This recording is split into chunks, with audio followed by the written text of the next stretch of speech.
আজকে সন্ধেবেলা স্ন্যাক্সে বানিয়ে নিলাম আমি পাস্তা। সচরাচর বাবা খেতে চায় না, তা সেদিন হঠাৎই বললো একটু পাস্তা করে খাওয়াবি। আমি বললাম চলো করা যাক।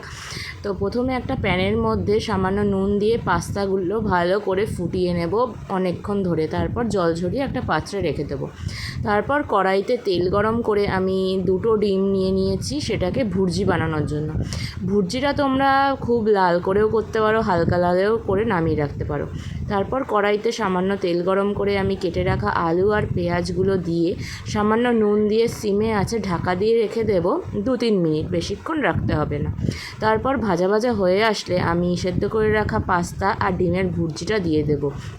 চাইলে তোমরা ডিমের ভুর্জিটা লাস্টেও দিয়ে দিতে পারো পাস্তাটা হয়ে আসার পরে।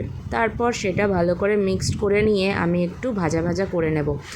আর অবশ্যই পাস্তাটা মুখে দিয়ে দেখে নেবে নুন দরকার আছে কিনা, যদি দরকার হয় তবেই দেবে, না হলে দেবে না।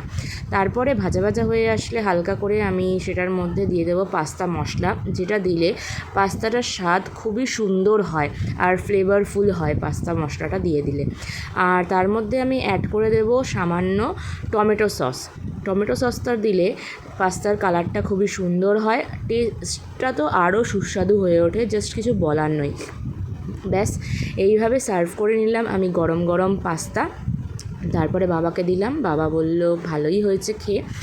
আর তোমরাও যদি করতে চাও তাহলে এইভাবে ঠিক সহজ পদ্ধতিতে করতে পারো। ভালো লাগলে অবশ্যই সাবস্ক্রাইব করো আর লাইক করে দিও ভিডিওটাতে।